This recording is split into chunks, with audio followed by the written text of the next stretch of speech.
President of the Russian Federation, Vladimir Putin, is signing the executive decree on recognition of the Donetsk People's Republic. President of the Russian Federation, Mr. Vladimir Putin, signing the executive decree on recognition the Lugansk People's Republic. Let's take a walk and let's talk about the news from yesterday with Lugansk and Donetsk and Putin's recognition of those two republics. What we're going to do is I'm going to walk here in Athens, Greece, through the park. This is the National Gardens. We're going to walk through the park and we'll end up on Syntagma Square, the main square, Constitution Square, downtown. I'll grab a coffee, edit the videos, get them up, and that'll be that. So let's walk through this park and we'll talk about the big news, which was Putin's recognition of the Donbass Republics. And, I did a video maybe 2-3 days ago where I said that Nord Stream 2 is going to get canceled and then Putin is going to recognize Donetsk and Lugansk. So maybe I had it a little bit backwards, but not so much. Maybe I was spot on, actually, when I come to think about it. Because what I think happened here is that, first of all, the Russians, Putin and his administration, his staff, Medvedev, Shoigu, Lavrov, all these people in the Security Council, I mean, they've been game planning this out for a while. This is not like some sudden decision that has taken place. I'm sure they've game planned every scenario and they've prepared themselves for this day. And this day came. And I believe what really pushed them to recognize Donetsk and Lugansk was the fact that in Munich, the Europeans, specifically van der Leyen and Schultz and all of these EU knuckleheads, they pretty much said that Nord Stream 2 is all but dead, right? So in Munich, in the Security Council, you had the Europeans basically giving speeches and talking about how Nord Stream 2 was effectively going to be canceled, going to be put on ice. And I'll get to that in a second. And I think that really hit home with the Security Council and Putin and his team, because what was holding them back from recognizing Donetsk and Lugansk all these years, outside of the Minsk agreements, I believe, was Nord Stream 2. And they didn't want to upset or cause any rifts between themselves and what they call their European partners and jeopardize the Nord Stream 2 project, even though this was a German initiated project, which is something the mainstream media gets wrong all the freaking time, and it drives me crazy when they say, Putin was the one that started Nord Stream 2. No, it was Germany that went to Russia. But anyway, we've done many videos on the Duran where we've detailed that.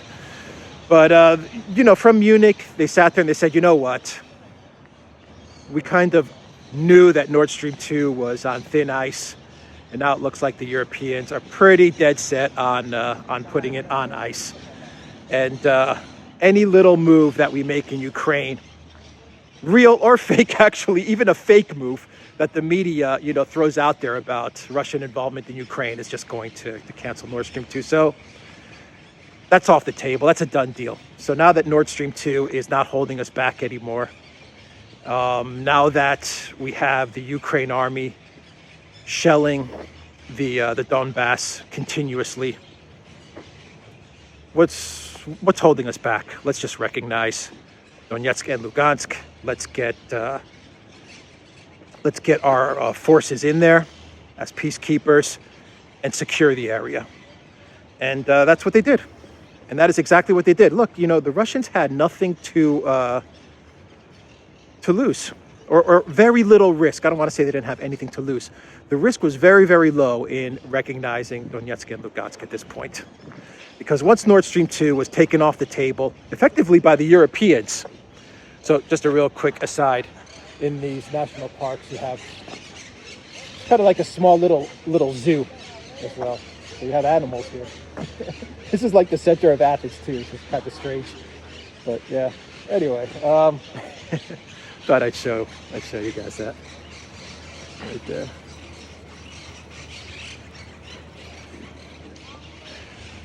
So where was I? Yeah, so they had nothing to really lose. You know, the Europeans at Munich, they pretty much said Nord Stream 2 was done, and that was it. That was like the last thing that was holding Russia back from making this move.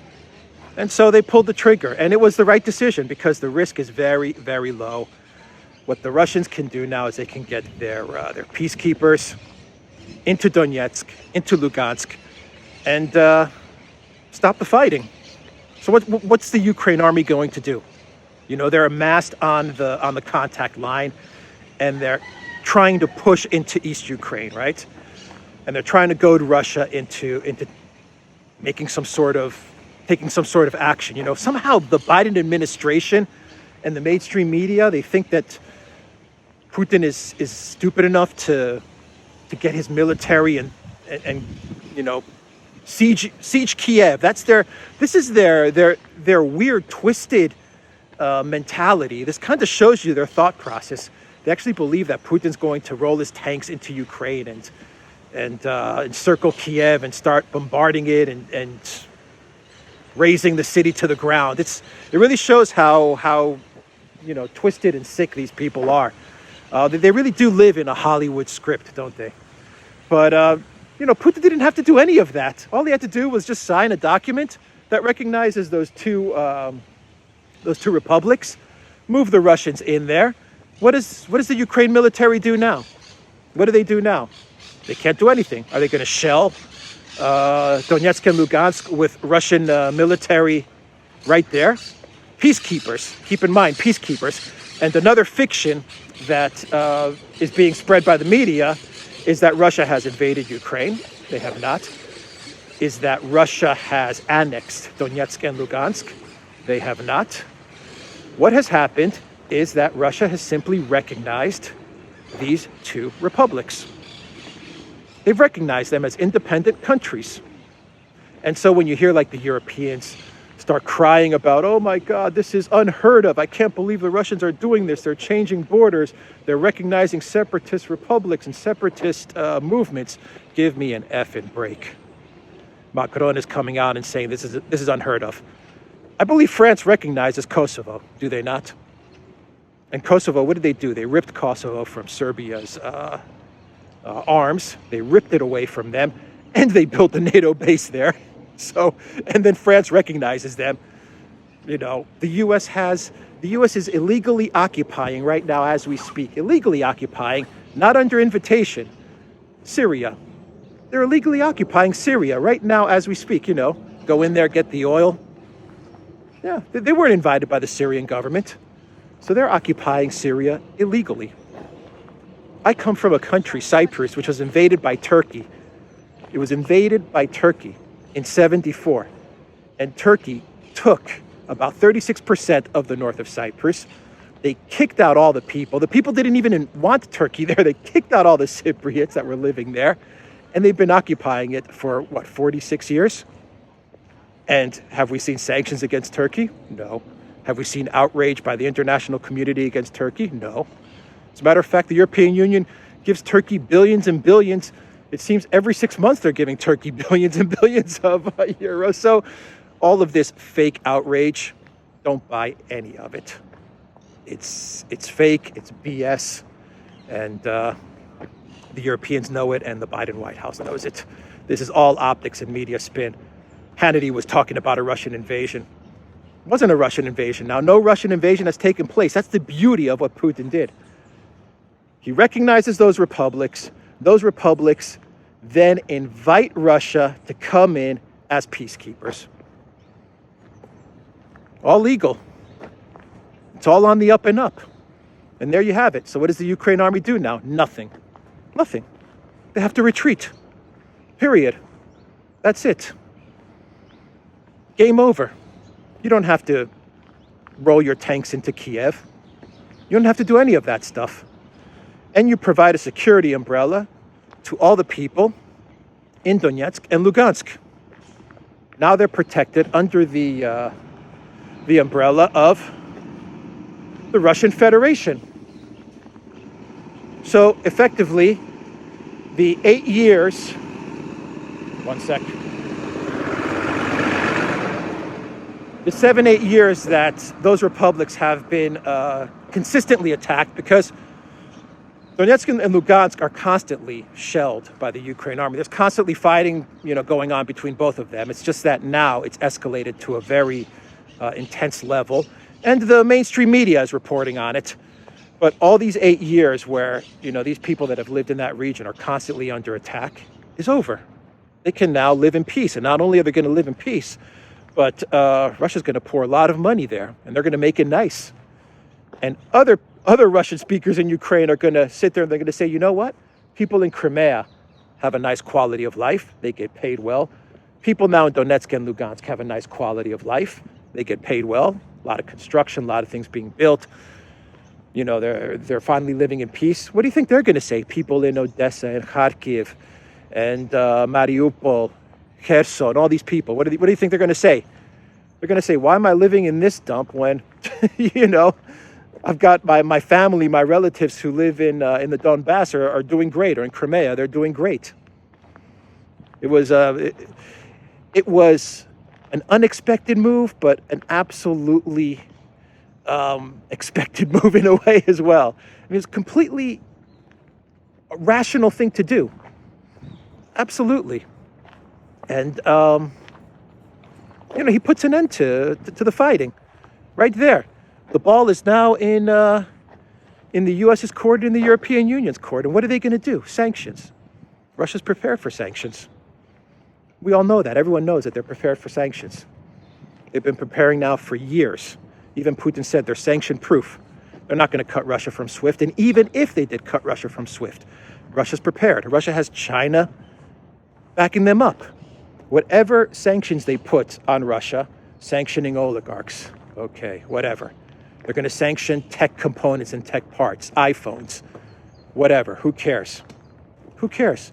When you go to Russia, 4 years ago when I was in Russia, I remember seeing phones that I was like, what the hell are these models? I mean, I didn't know Xiaomi back then. And I'm seeing everyone holding Xiaomis and holding Eliphones and I'm trying to think what other models, Red Notes and all these weird phones. And I was thinking, geez, what are all these phones? I'm used to like iPhone and Samsung and stuff like that. And I mean, they were just, people were like on the metro with all these different Chinese models of phones. You can multiply that by 10 now. Multiply that by 10 because China's just going to pour all of their phones there. It's going to be a country full of Huaweis, And the Huawei Play Store, that's going to take off now. Their App Store, that's going to take off. So, I mean, all you're doing is you've helped Russia out tremendously. The Biden White House has helped Russia out. They've helped China out. I mean, Putin and Xi must be just laughing at the stupidity of the Biden White House and the European Union. I mean, they must be laughing at the sheer stupidity of it all. And Nord Stream 2, okay, that's going to get canceled. That's going to get put on ice. Because here's what's going to happen. That's going to get put on ice. Russia isn't going to care. They've already got all their gas and all their long-term contracts moving to China and to Asia. The Europeans, they are going to be in some serious pain over the next couple of years. The gas to Ukraine is winding down. That ends in 2024. That transit from Ukraine ends in 2024. Ukraine is going to lose 16% of its GDP. 16% of its GDP from those transit fees of that gas that passes through that pipeline in Ukraine. Ukraine's going to take a massive, massive hit. Russia's going to stop pumping gas through Ukraine. The Europeans, the Germans are going to have to deindustrialize because they're not going to have the gas to keep their industries moving, right? They're not going to have the energy to keep their businesses pumping out the products that they make. People in Europe are going to pay more for energy. And this is going to go on for a couple of years, okay? As the gas transit from Ukraine winds down and Europe starts to starve from not having the gas that it needs, and the businesses start to really, really suffer, specifically in Germany, what do you think's going to happen? You're going to have midterms in the U.S. in 2022. Biden's going to get completely spanked. The Democrats are going to get shellacked. You're going to have elections in 2024. The pipeline in Ukraine is going to shut down in 2024. In the meantime, European businesses are going to suffer. German businesses are going to suffer. European citizens are going to pay a crap load in energy prices. Russia is making bank because where's the price of oil right now? I think today it was at like 98. I mean, Russia, throughout all of this, Russia is making a ton of money. Russia already has something like, I don't even know, 650, 700 million just in gold reserves. What do you think's going to happen? In 2-3 years, you want to know what's going to happen? The Europeans and the Germans, when all of this blows over, they're going to come to Russia and they're going to say, you know, remember that Nord Stream 2 pipeline that we kind of put on ice? Can we reopen that thing? Meanwhile, the entire political landscape in the U.S. will have changed. You know, Biden will be, you know, completely diminished.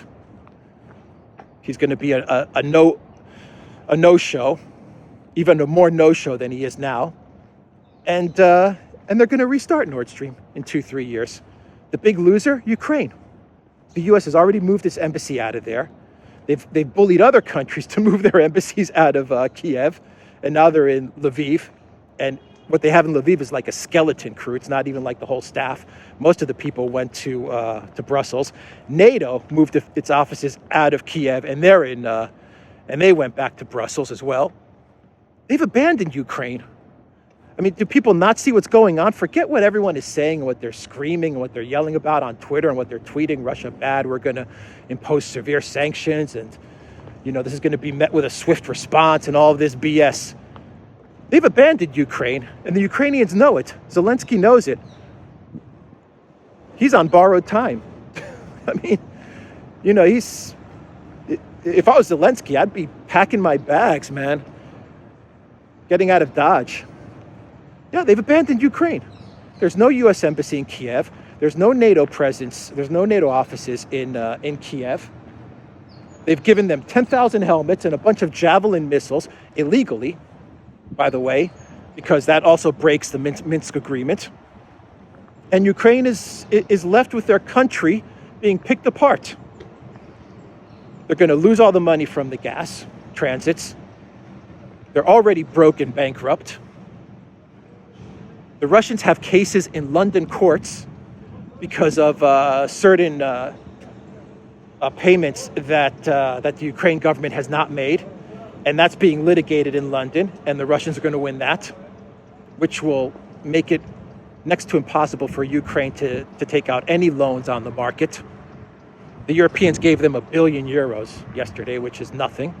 Ukraine has lost 3 billion euros every month from this Biden invasion fiction. Every month, from lost business investment, lost tourism, all of this stuff, lost airlines traveling into the country. This is the damage that Biden has done to the country. He started doing a lot of damage to the country in 2013-14. God, how stupid are the Europeans? How dumb is Boris Johnson and Schultz and van der Leyen and Macron and all these people to actually put their trust in potato head Biden and his ridiculous schemes and plans?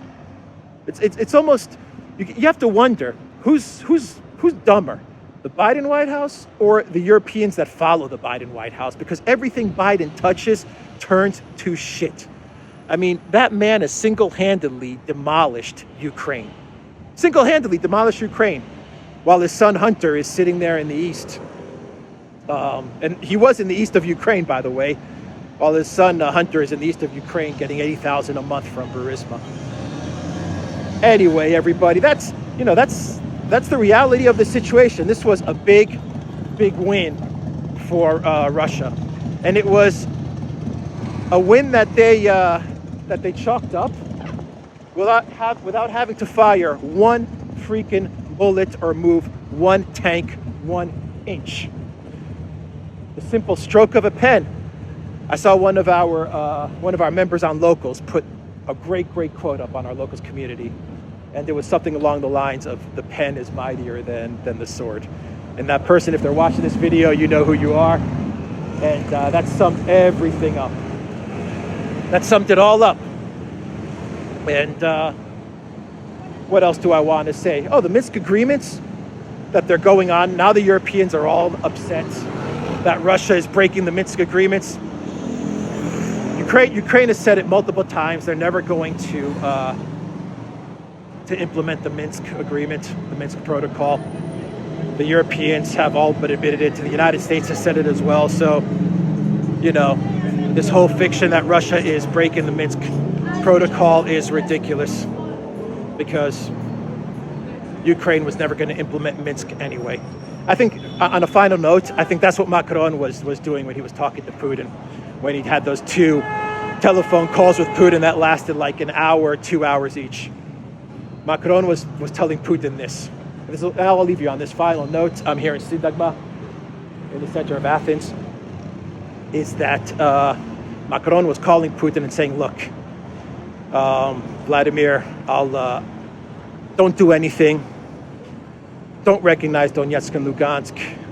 Calm down with your security guarantees and all these things that you're asking for. What I'll do is this. I will get the Ukrainians to implement Minsk. And Putin said, okay, Macron, do it, but do it tomorrow. That's what he said. Get it and get it done. And so Macron was calling Biden, he's calling Schultz, and he's trying to figure out a way to get everyone on board, to tell Zelensky, look, let's implement the Minsk agreement, finally. After 8 years, let's implement it. And you want to know what Biden said? No. You want to know what Schultz said? I don't know, whatever America says. And so Macron was left high and dry. Putin said, you know what, Macron, you're a joker. You're a freaking clown. Zelensky is a real clown. Like, he's a clown by trade. Biden's a potato head. Van der Leyen. People completely ignore Van der Leyen. Like, Erdogan puts her to sit on a sofa. People don't shake her hand. During the meetings in Munich, the leaders would walk in and they wouldn't even shake her hand. So Putin's looking at all of these clowns and jokers, and you know what he said? You guys ain't gonna do anything. You're a bunch of clowns. And he pulled the trigger. Anyway, it's getting noisy here. We'll do some videos on the Duran and get in more detail with this. And I'm now in the center of Athens. And we'll do some more detail on this story. We'll get Alexander to weigh in. He's got a lot of good insight. But this is a boss move from Putin, and it was the right move. At the end of the day, it was the correct move to make, and it's going to save lives, and that's also very important. This is a move that will save lives at the end of the day, because the fighting is going to stop. The fighting is finally going to stop. I don't know what they're building here. Should we have a look? Let's have a look, see what's going on, if we can. We can't. Anyway, it was noisy. I apologize for that. But as I said in my last video, this is Athens. Athens is one noisy city. But yeah, he made the right move. He made the right decision, and a lot of lives are going to get saved. And people in Donbass and Lugansk, the people that lived there after 8 years, are going to finally have peace. And Putin's going to build up that area. It's going to become nice. And other people in Ukraine, the Russian speakers in Ukraine, are going to be like, man, it must be nice living there. The big loser is Ukraine in all of this. The big loser is the EU in all of this. And the Biden White House, well, I think we all understand that they live in some sort of fantasy fiction world.